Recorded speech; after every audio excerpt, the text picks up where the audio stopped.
Hello, good afternoon, everyone, or good morning, good evening, wherever you're logging in from. My name is Shweta, and welcome to the webinar, a 1 hour webinar on your MBA Boost program, where we will learn to lead, strategize, and influence with Sanjeev Loomba. In this webinar, we will be giving you a little taster of what is our Informa Connect Academy's course, the 5-day MBA. Attending this will give you 3 techniques that can be immediately applied. Sanjeev will be leading us through this, and you will, by the end of it, you will be able to learn to magnify the result of your projects, functions, organizations, basically raise the performance of your team members while winning their full cooperation and win approvals from senior management with confident communication. The 3 very important leadership secrets that you will be learning from Sanjeev today are setting strategies, learning collaboratively and learning communication, and getting senior leaders to listen to you. And why Sanjeev? Because Sanjeev is a management speaker, strategy facilitator. He's an executive coach. He's a transformation expert where he transforms mindsets and helps shape business and people for successes. So he's basically the man, and you're in safe hands for this topic. He will be delivering a presentation for about 40-45 minutes. And towards the end, for 10-15 minutes, we will be opening the floor for questions and interaction with Sanjeev. Sanjeev, we have the attendees in the room. Over to you and take the floor. Great. Thank you very much, Shweta. Thank you very much, Sheroz and Shuhail, for arranging all of this. Folks, welcome, and welcome to the next 45 minutes of a, let's call it an express train. So I can see a few names. I can see Sheila, I can see Saad, but by all means, during this session, if you have a question, things, if the time is short, and I want to actually get some nuggets and techniques to you, which you can use from tomorrow morning. That is very important. So time in that sense is tight, but if there's anything burning that you want to share, by all means, just go ahead and do that. Let me just close my phone and the volume on it. So here we go, folks. What is the concept of, first of all, let's put this into context, right? We're not talking about the 5-day MBA as such. I've just plucked 3 nuggets from it to be able to share with you. What is the 5-day MBA? Let's just contextualize this. In this crazy world, which is absolutely, just chaotic, and there's so many opportunities that it's throwing up, as well as challenges, difficulties. Markets are moving. Markets are not stable anymore. I mean, when I say markets, I mean customer bases are shifting from one country to the other, from one segment to the other.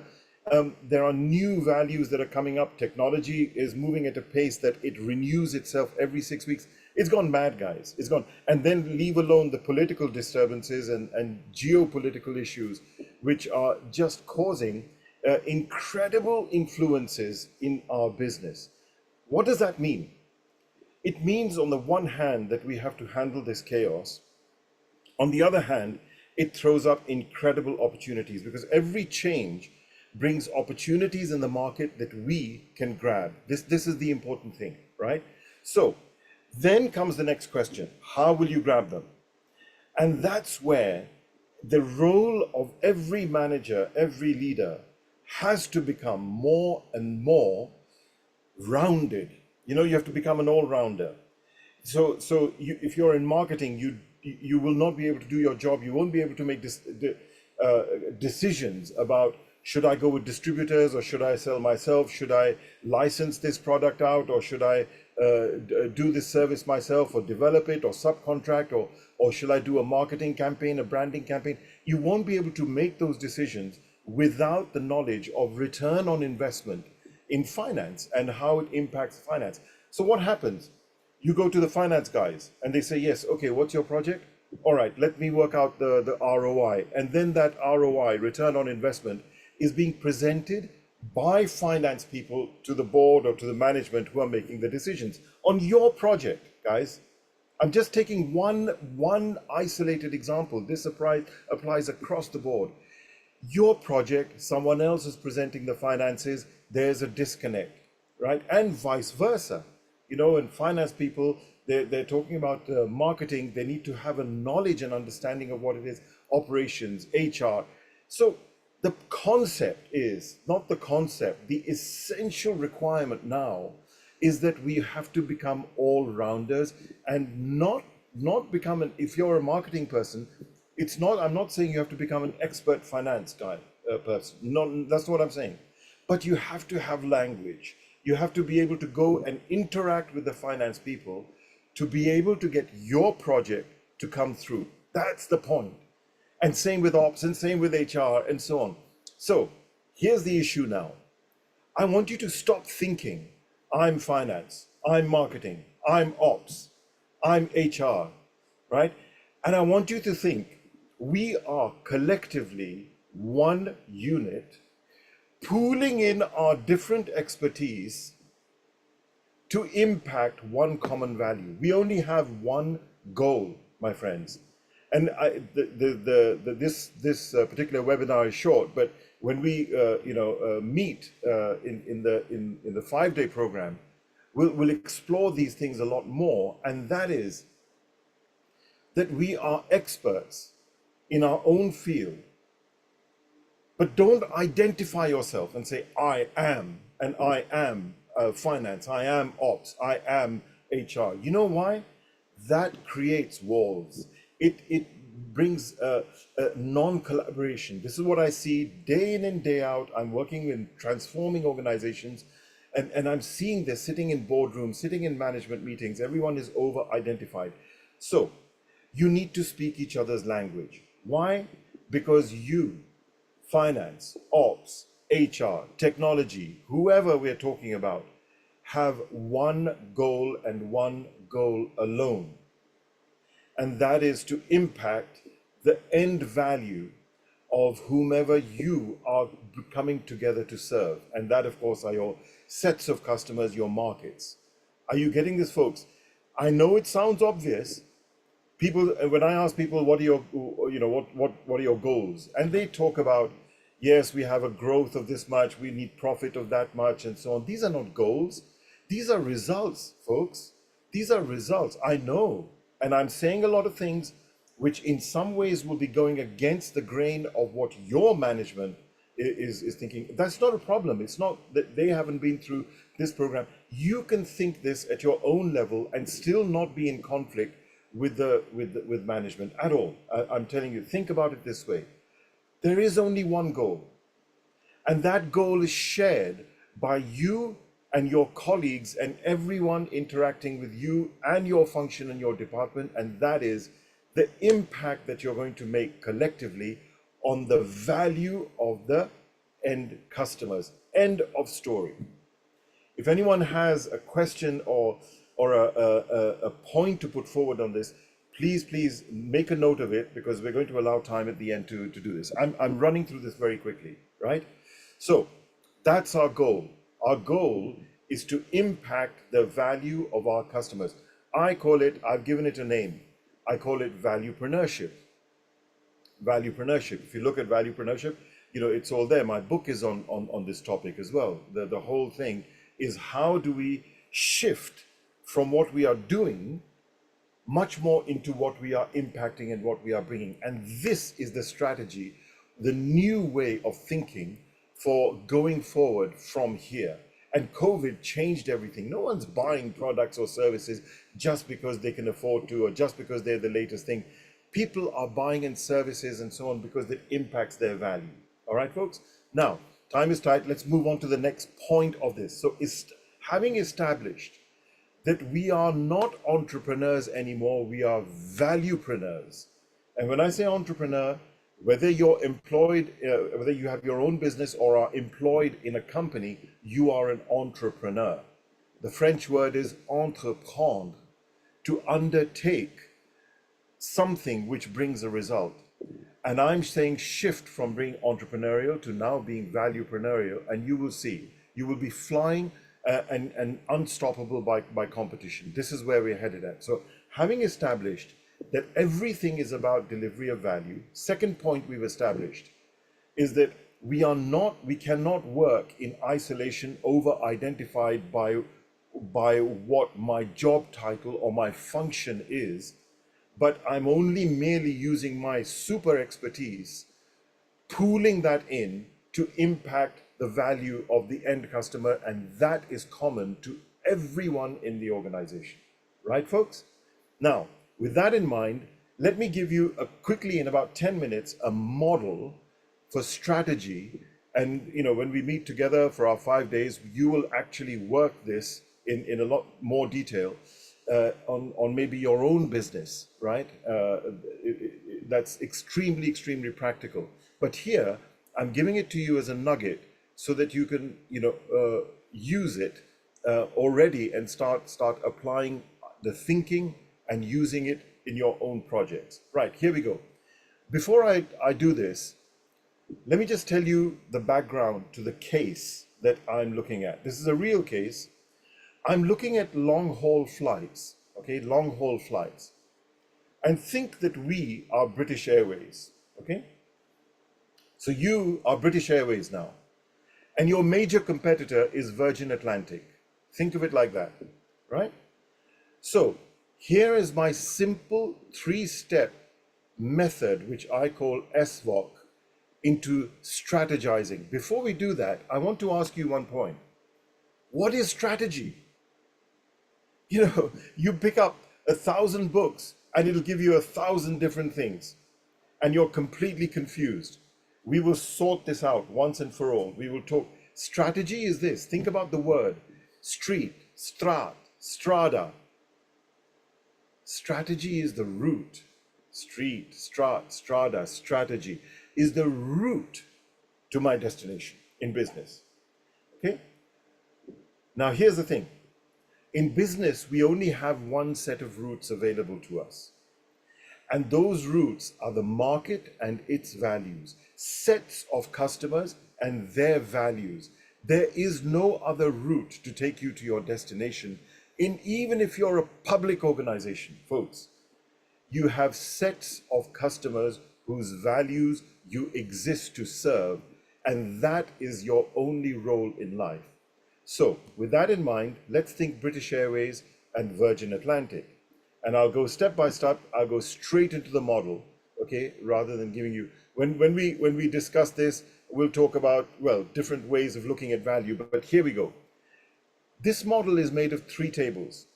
Simple, all-inclusive 3 tables. 1, table 2, and table 3. And I'm going to take you through these. Now, this applies to whether you are applying it to a project, your function, your department, or the whole organization. It's the same process, right? Whether it's your project, whether it's a function, your business, your part of the business, a business unit, or the entire organization, this is the same, this process will help you. Right, so British Airways, Virgin Atlantic. Let's say we are British Airways. I'm gonna zip through this. Please make notes if you have any questions, and we'll take it afterwards. Right, so here are my market segments. I've said, let's just take 3 market segments. There are many market segments. When we do this full on as an exercise, we might come up with 10, 20 market segments. I'm just, for the sake of the exercise, narrowing it down to 3. Segment 1, people who are customers, who are corporate board members, VIPs. Segment 2, business executives, rich entrepreneurs. And segment 3 is families on holiday, general travelers, right? Why do we need to segment this out? Because the values of each segment will be completely different from another, from the same product or service. Same product or service, but the values are, the value expectation is completely different. So here we go. First of all, these guys, segment 1, corporate board members, VIPs. What we've done is we've taken values, okay?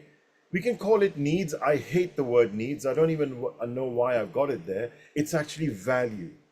What is the value I derive? Okay, comfort, food and beverage, economy, entertainment, flexibility. These are, I'm making these very light, very top level.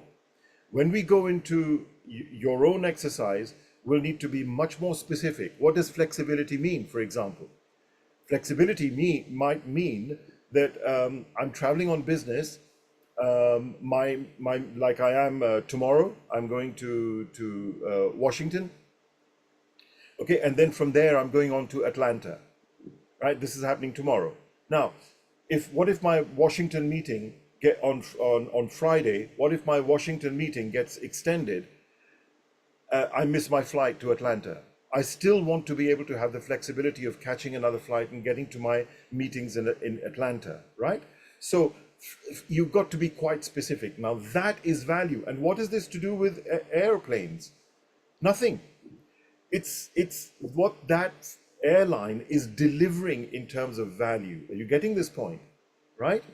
Now, I have then ranked these of what is more important and less important in order of importance to this market segment. So you can see that for segment 1, which is corporate board members and VIPs, economy is a 1. They're not, it doesn't impact. Comfort is the highest because, like for example, I'm going tomorrow, I'm back on Sunday, by the way. So I've got 2 days of meetings in America. I need to be able to do it comfortably. So I need sleep, so comfort is the highest. Food and beverage is the next, right? Economy is the lowest. Entertainment, well, they're probably going to be working on the flight and so on. So maybe that's not so important and so on. Flexibility, no, because they're probably going to be traveling first class. So they can just, chop and change whenever they want, etc. Are you getting the point? Whereas for these guys, which is business executives, rich entrepreneurs, flexibility is the highest. Can you see that? 6. Yeah. Then comes comfort, and for them, food and beverage is next, and so on.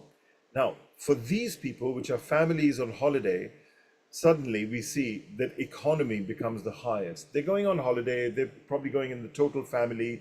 So to be able to get a good deal and get the best return on their investment of this holiday, they're going to be price sensitive. So economy is going to be very high. When I say economy, it's not just price. It might be package deals, the car rental and the hotel and everything which they can construct and have a super deal. That is the highest. Flexibility they have to give up. They can't change. It's fixed flights. Entertainment is going to be pretty high on their list because they're on holiday, they're going to be youngsters, etc. So can you see that the value set, I call it value onions, but we'll talk about onions in our 5-day program. Can you see that the value set, or let me still call it value onion, the value onion being the core of the layer has the smallest value, and then the layers get bigger and bigger and bigger and bigger, right?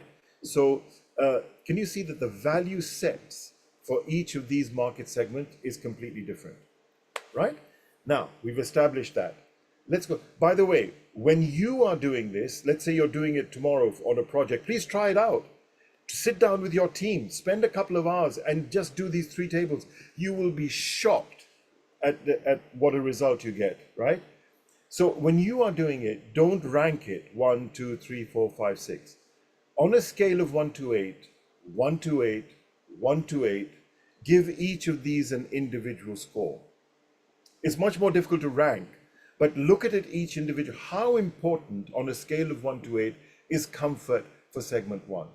Oh, it's an 8. So agree that and do it on a scale of 1 to 8. For the ease of seeing the model, I've ranked them, right? Again, if you have a question, just please make a note. We'll handle it at the end.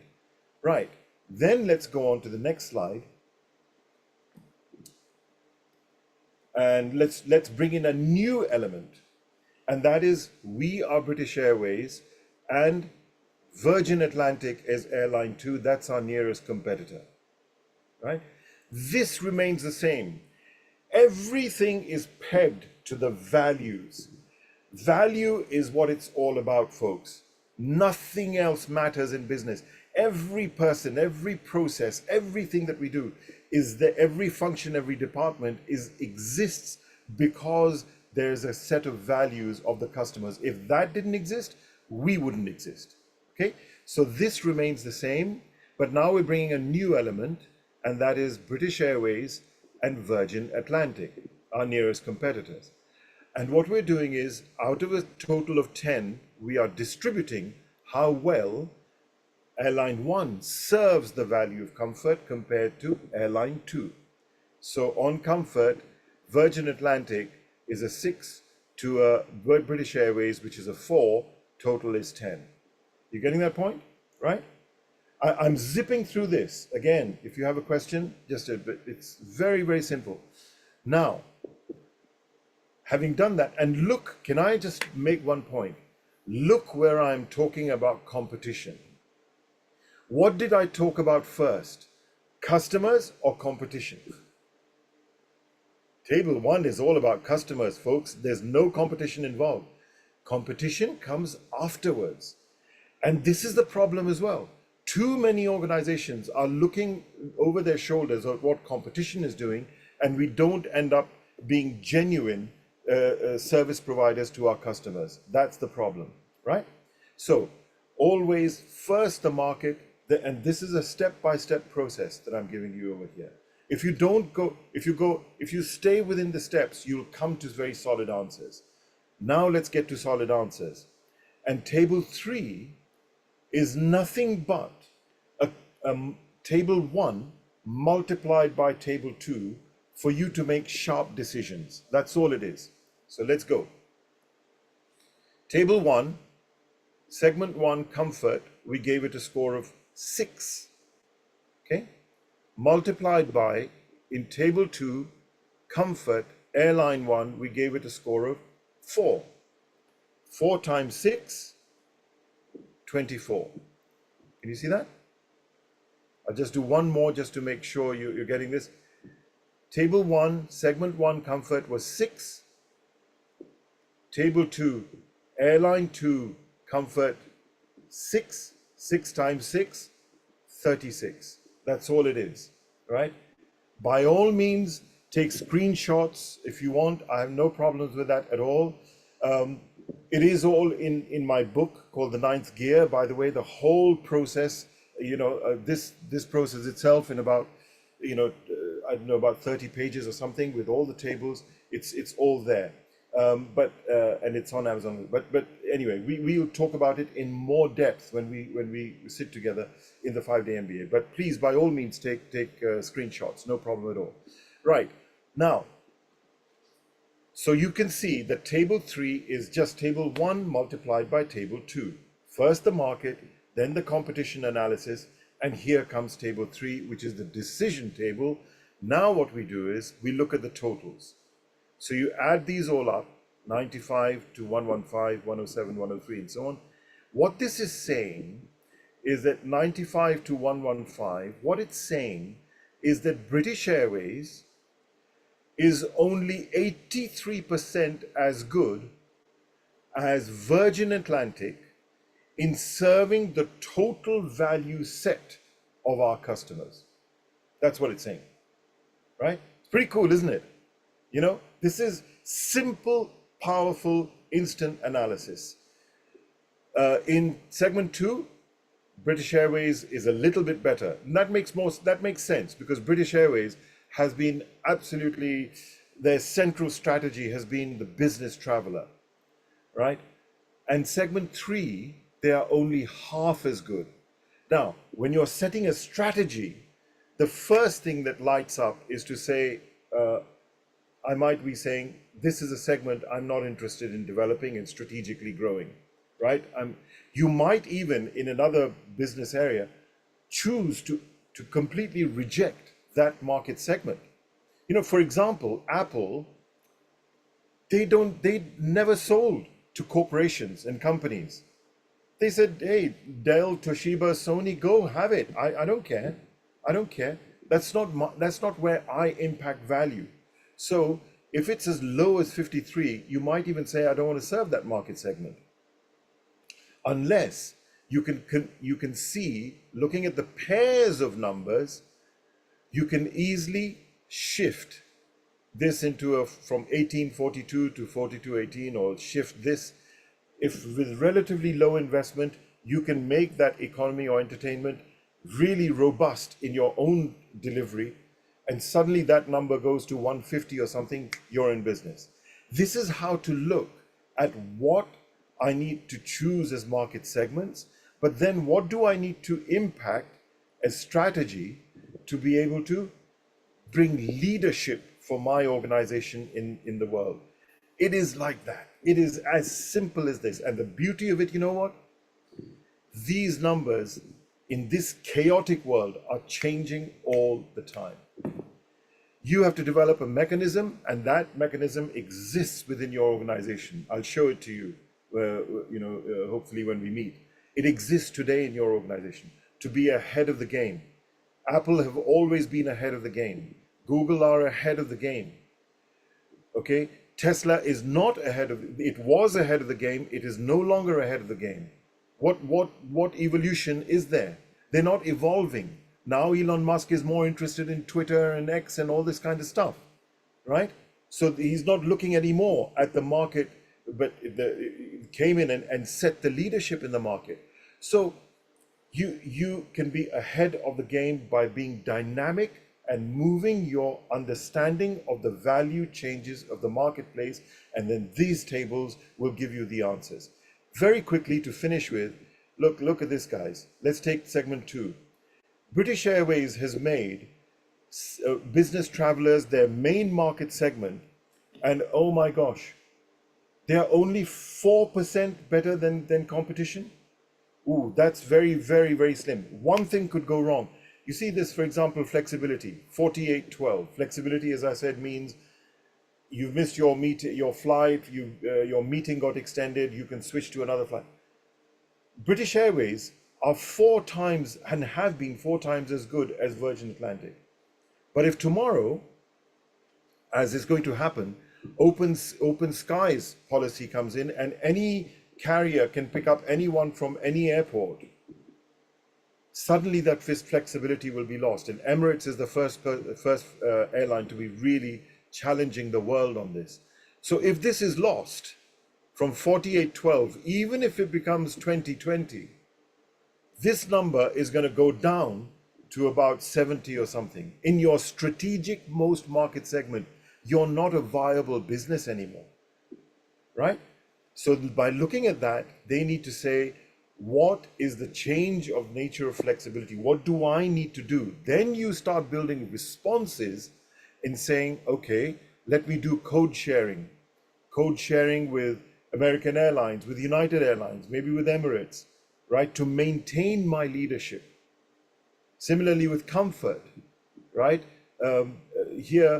These people, Virgin Atlantic have the upper hand on comfort. And understand what is comfort.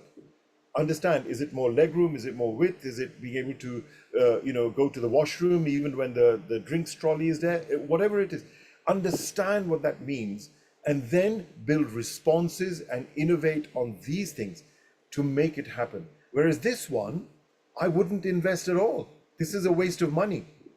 Even though Virgin Atlantic are twice as good as us on packages and deals, there's no point, because it's 3 and 7. They are inner parts of the value onion. By investing in that, I'm not going to get the ROI. I'm going to get the ROI from here. Look at these. These are bigger numbers. These are bigger numbers. These are big numbers. So it guides you into choosing which markets you're going to work in, that strategy. And the second thing, it guides you into saying, what do I need to change? What do I need to improve? Which service should I keep quiet about? Which service should I get rid of? And then you get focus, sharpness, resource utilization, and team and everyone is fired up and enjoying doing their work. Right, folks? That is this simple process which I call SVOG. And I'm going to close this and just say why people say, why do you call it SVOG? It gives you the process. S is for segment, so segmentation, S, right? Then comes VO. VO is value onions, the values, the value, SVO. And then C is for competition. So it's giving you the flow. Right, I'm going to stop there.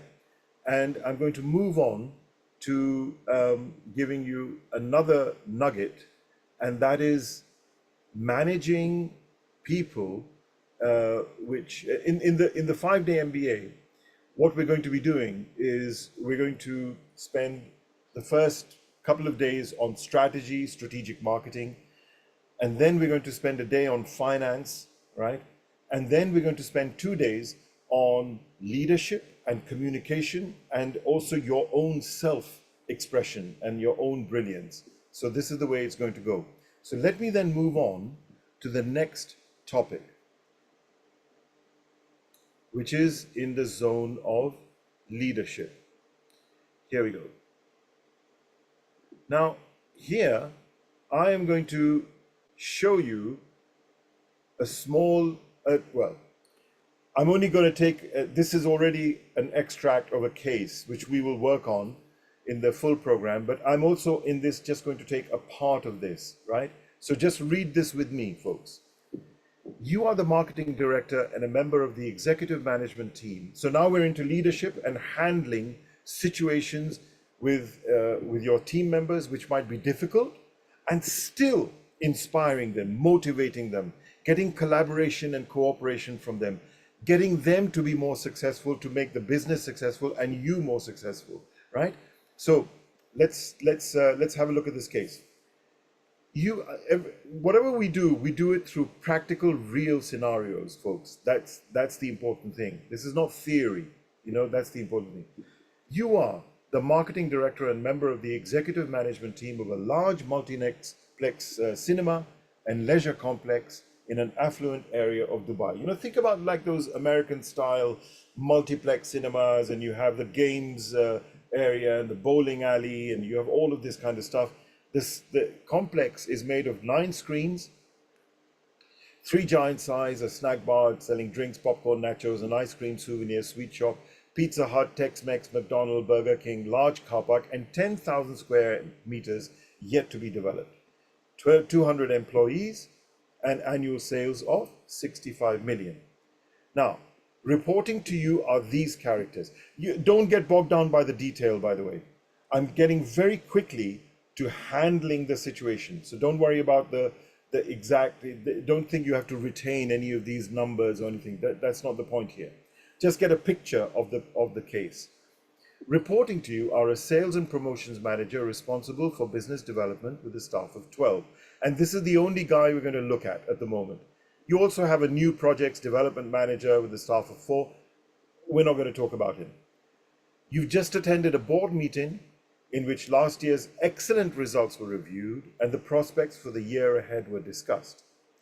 It was concluded that because of strong competition and the failure of the last 3 blockbusters, your revenues have gone down.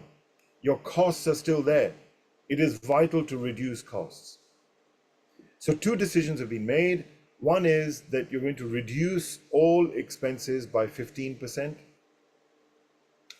And you're going to focus investments on the existing parts of the business rather than new projects, right? Now, you return to your office and you meet your 2 direct reports one by one. We are only going to look at this chap, this person, this lady, this gentleman, the sales and promotions manager.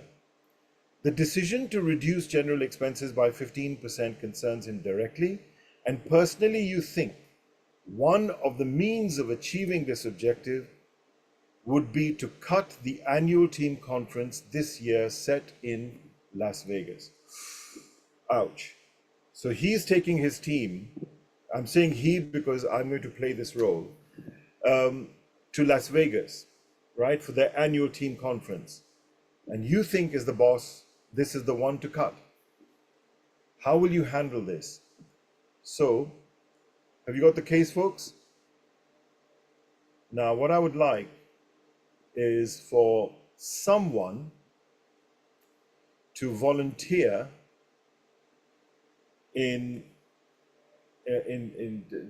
someone just who wants to have a go at this very quickly, just raise your hand or unmute yourself and talk to me. I think they will have to, Sanjeev, just quickly interjecting, if they want to volunteer, they will have to drop a message, and then we will convert them into a participant in this, and they will be able to converse with you. All right, look, folks, time is tight.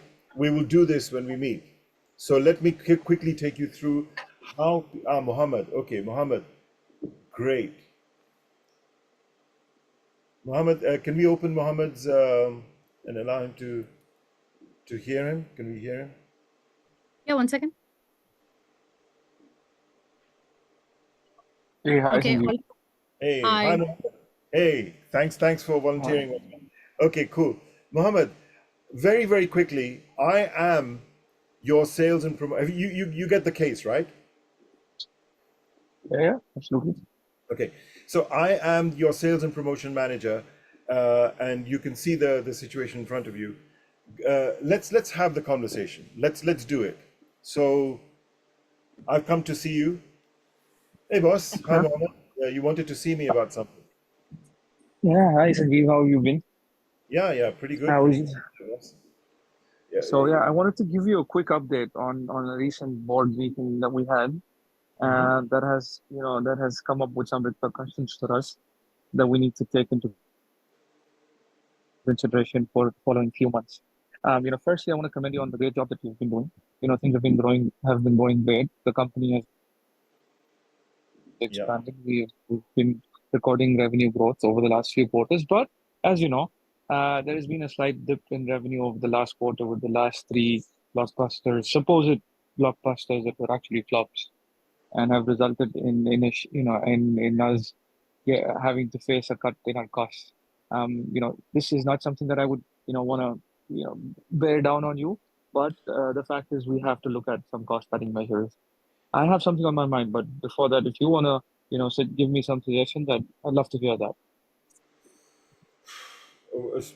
I mean, see, boss. The thing is that I appreciate, and yes, those blockbusters have flopped. So we're doing everything that we can. So if as you said, what's on my mind? My mind is that thankfully we've got this conference coming up in Las Vegas. Because that's where we're going to come up with some super ideas. And I think we need to build the top line back up. That's the issue. So it's a pretty strategic thing, and I'm very confident that we'll come back with some great ideas to generate good revenue. What's on your mind, boss? Well, it's pretty ironic that you bring up the same event that I have on my mind, and that's pretty much why I love you so much. That's why I have you on my team. Well, there's just a slight change in the destination is all I'm asking for.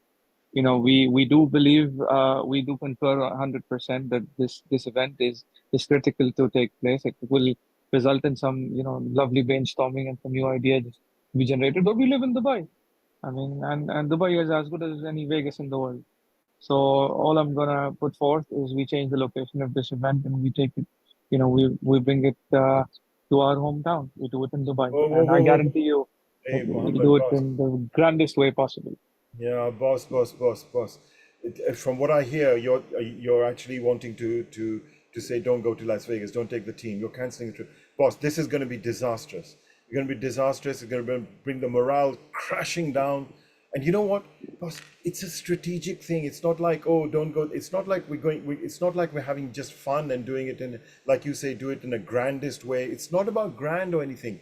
We're going to Las Vegas for strategic reasons. It's pure strategy. It's so vital. We're not just going for a holiday. Okay, once we're there, we'll enjoy ourselves. But it's not like, let's do it in Dubai and do it in a grand way, because that's just fun. This is not. This is work. This is strategy. Please, boss. Please, I please think. find some other way of. As much as I want to, make the trip happen, but we have to face reality. We have been given a mandate by our board to cut down costs, and this is the only way I can. Either I do this, or we end up cutting heads. We don't want to lose resources. You have a great team of 12 people, I think, and you certainly don't want to lose those people. So it's going to be a very tough decision to make, on your part, if I were to ask you to relieve some people from your team instead of just, skipping an event, and we're only changing the venue. I assure you we'll have the same agenda. We can in fact expand the agenda and do more of strategic thinking. So I wish we could make the trip to Las Vegas this year, but I'm not gonna, you know, just just put it aside forever. We will still keep the opportunity open for future years when we hit back, our record revenue growth. And I think this is a easier choice to make than losing people from the team. Would you agree? Was that you put a huge threat on my shoulders now, you know, losing people and things like that. I mean, is it that desperate? Are we that bad? Well, unfortunately, I really don't want to mention, but then there's a figure on the mind of our board, and that figure has to be achieved. By end of the year, they want us to cut costs by 15%. And the only way I can do this really is one of these. I don't have 15%. any other. Yeah. 15% is massive. All right, Mohammed, stop. Okay. Good, good, good. Let's just do it in reverse quickly. All right. Ready? So Yeah. you're the sales and promotion manager. I'm the boss. Ready? Sure. Let's do it this way, Hey, and we'll quickly analyze what happened there. All right. Hey, Mohammed. Salam. Hey, Sam. Good afternoon, boss. How are you? Yeah, good, great. All is well, Mohammed.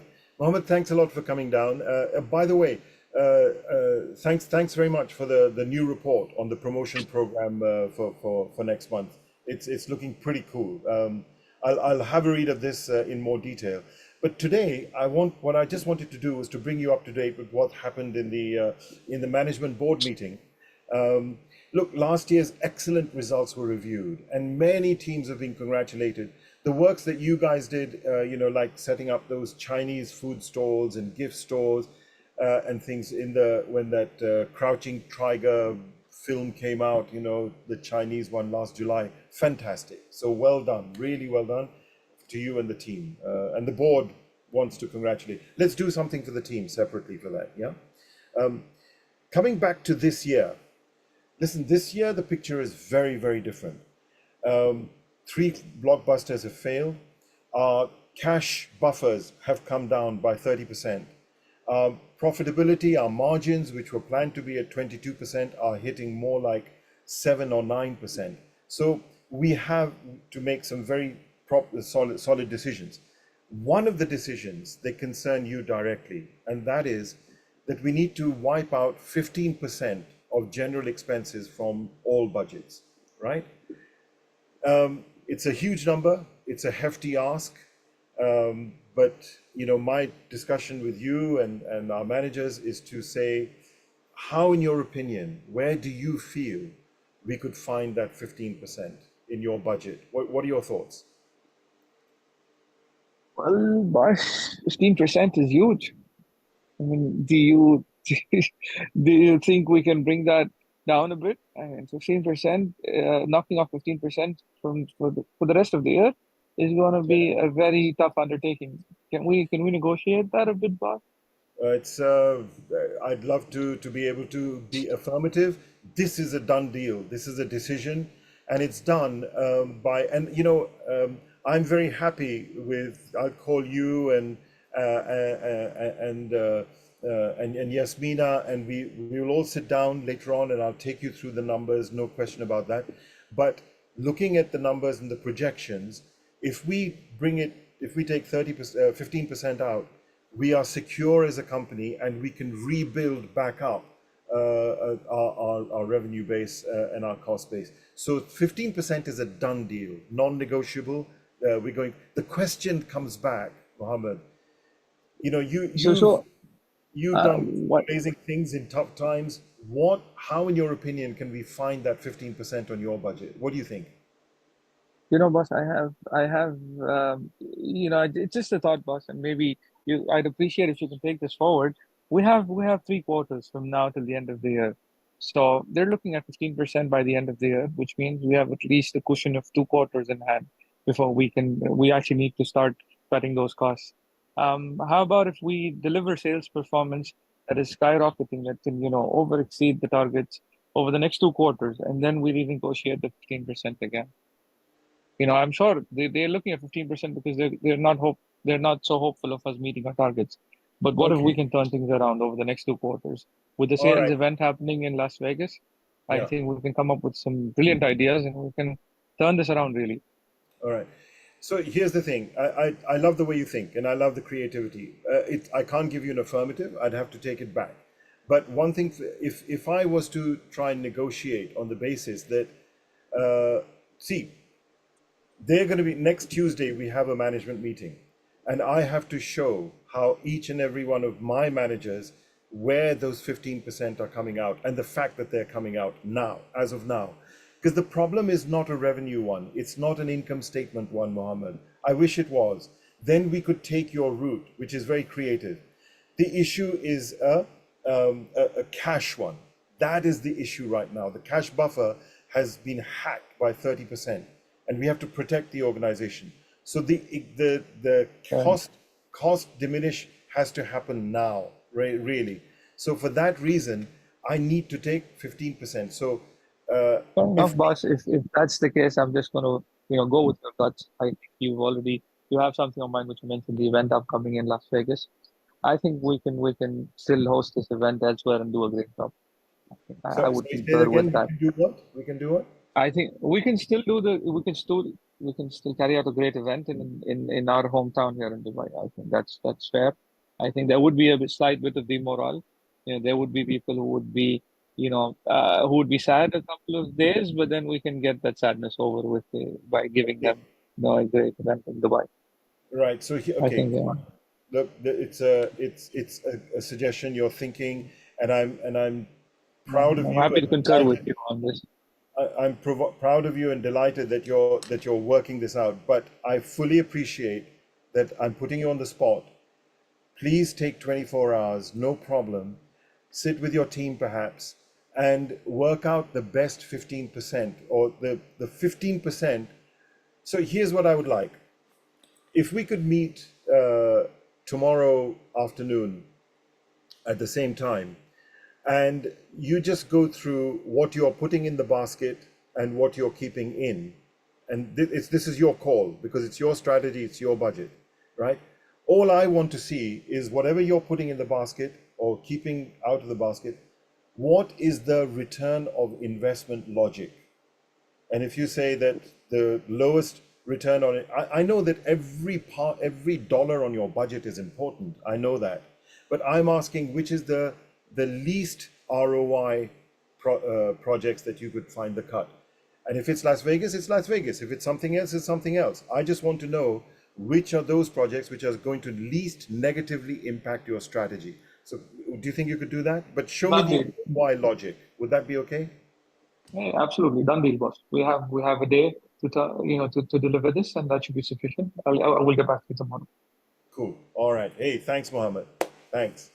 Thanks, All Sanjeev. right, Mohammed, thanks very much. Folks, in conclusion of this, and I know I'm pushing time a little bit here, but let's just conclude this in 2 or 3 minutes and then we'll see if there's any questions. I know I've pushed it. Here's the thing. Was this case, I'm going to go straight to the point. Was this case ever about Las Vegas? No, no. And this is what it's showing. Look, between the first meeting and the second meeting, which one of those meetings did we actually get to a result? In the second meeting, he voluntarily is going to go and find the 15% with his team. He feels quite, I would actually ask Mohammed, how do you feel in that meeting? Well, you tell me, Mohammed, how do you feel after that second meeting? Do you feel empowered? I think Mohammed's off the mute, on mute again. You in the second meeting, you will find in the first meeting, I was, as the salesman, I was not convinced. I was saying, oh my gosh, this is a big threat that you're putting on my shoulders now, that etc., etc. On the second meeting, he has gone away saying, I will find it. This meeting was never about Las Vegas. This is what I'm trying to show. We as leaders and managers make a conclusion in our head, we've got to find 15%, and he's going off to Las Vegas for a holiday. And that's how you took the meeting, because you said we'll do a grand event in Dubai. It's not about grand events. And every time he was saying Boss, it's strategic. Boss, it's strategic. In the first meeting, boss, it's strategic. Not once. And Mohammed, you did a very, very good meeting, relatively, compared to, I do this day in and day out. Yours was an excellent meeting. I'll tell you why it was excellent. Because, you started with a very nice context. You told me about what the problem was, and the blockbusters. And many managers don't even do that. And that is so disrespectful. And then you expect your team to come on board and work with. How do you feel when your boss tells you, here's the context, this is what's going on, this is the problem, how do you think we could approach it? Wow, man, that's called taking responsibility and giving ownership. We use these words, ownership, responsibilize, but we're not actually doing it. You saw it in front of you. We saw it in that meeting. And I was going on, hey, boss, it's strategic. Boss, it's strategic. Boss, it's strategic. Las Vegas. And not once did you say, hey, Sanjeev, let me understand. How do you mean strategic? What's your point there? Wow. This is what happens. Why? Because our head is already full, and I've written in here, look what I've written, that 15% concerns him directly. And personally, you think, what makes you think you are right? Personally, you think that one of the means of achieving this, one of the means is, so what I've shown you, I've trapped you here. Because by putting those words, you go and conclude in subconscious of your mind, and we will work on all of this on the 5 days. The subconscious of the mind says, shucks, man, I need to close down Las Vegas. And how do you know that that is the most important expense on his budget? Because when he's saying strategic, it might be that, hey, boss, you told me about SVOC and value onions. I'm going to Las Vegas because 20 to 22-year-olds is the critical market segment that we want to attract. And Las Vegas is the place which is best positioned to give those. And we're going to come back with ideas, and we're going to increase our revenue. Suddenly, it's no longer a holiday. It's a strategic most trip. And my approach was, I need 15% because this case is about 15%. How, in your opinion, do you think we can get it? So very quickly, please take a screenshot of this if you'd like. The process, this meeting is a participative meeting. There are others. There are 3-4 other types of meetings in other situations. We will cover these on the program. But I just want to show you one of the most important ones, participative, where I'm getting involvement.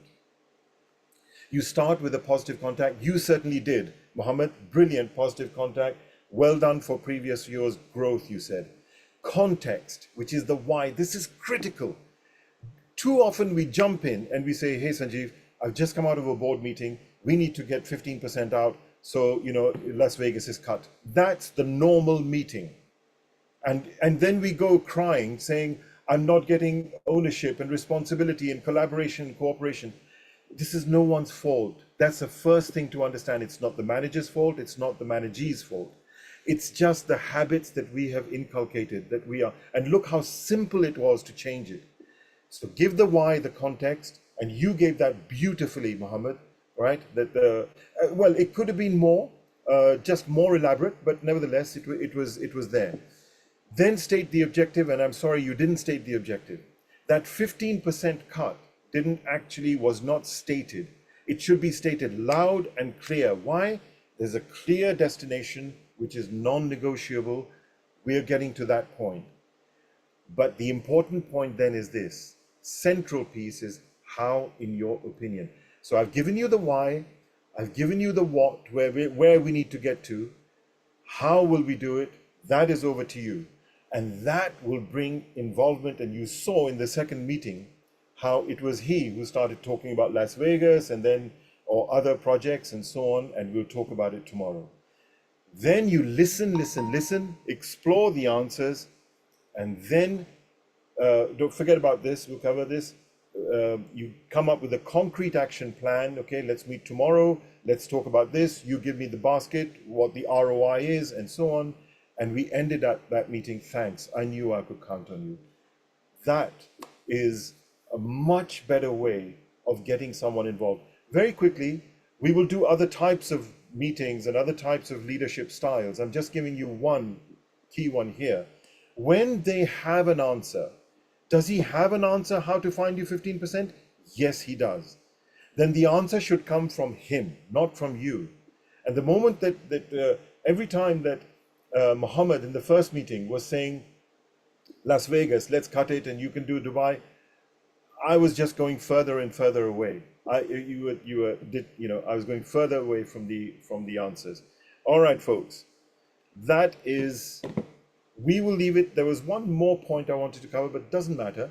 It's more important that we cover two usable tips that you can put in, one on strategy, one on leadership, as of tomorrow morning, rather than to give you lots of different bits. I'm going to stop there and ask in the last few minutes, are there any questions?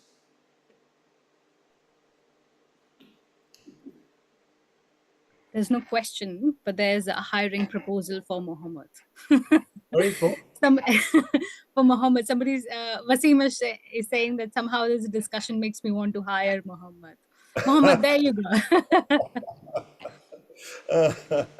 All right. No. If you have any questions, we still have a minute. I think we can extend it by a minute or two if you have any questions. It is not sure how this relates. Brenda is asking, I'm not sure how this relates to the Brenda, thankfully, by the way, I also want to say, if anyone wants to reach out, please be in touch with Shweta and the team.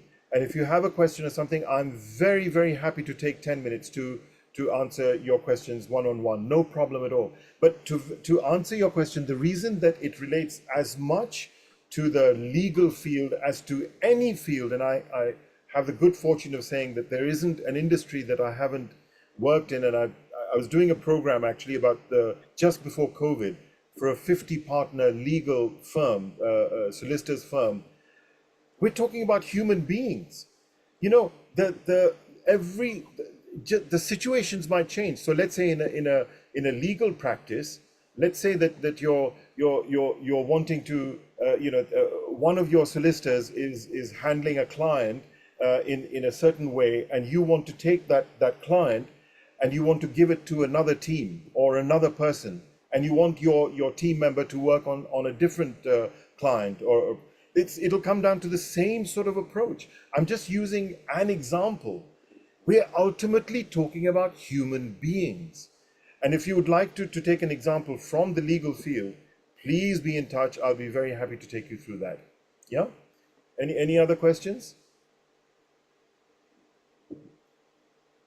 As in any field whatsoever, whether it's politics or in sports or in commercial or in professional, no problem at all. It applies everywhere. We're actually talking about human beings.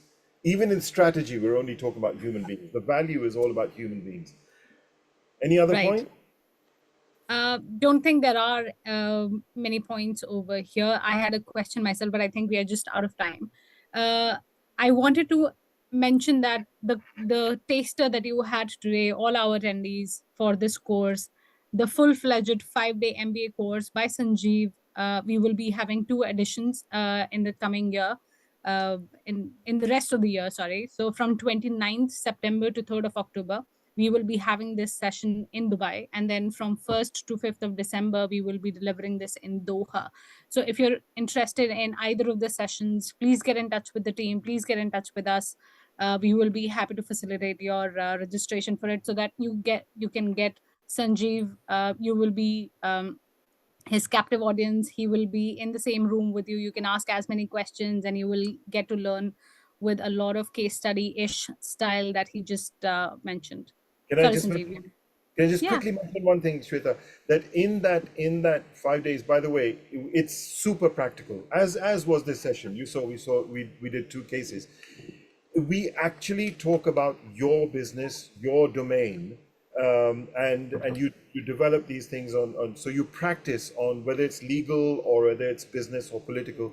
We actually work on your own cases as well. Yeah. Right. So if you have any questions that you would like Sanjeev to answer before you register, we are also open for that. Just drop a line and we will ensure that we help you in facilitating that question. At the end, I just wanted to say thank you to all the attendees, to Sanjeev for taking out time and being a part of this. It was very interesting, very interactive and engaging. I'm sure people have already learned something and have will be taking back something out of this webinar. And we will be sending an email to you, to all our attendees, with more details about the courses. So yeah, look forward to seeing you there at our courses. Thank you so much. Thank you, thank you, thank you, Thank you, Shweta. Sanjeev. Okay, thank you, Shweta, the team. Bye. What if you and your team can be even more? Even more informed, competitive, accomplished, even more successful, with programs designed to inspire and empower everyone to become even more. Introducing Informa Connect Academy. With hundreds of global, digital, and in-person training courses led by world-renowned industry experts, reimagining learning experiences for even more unlocked potential. Informa Connect Academy, available at informaconnect.com/academy.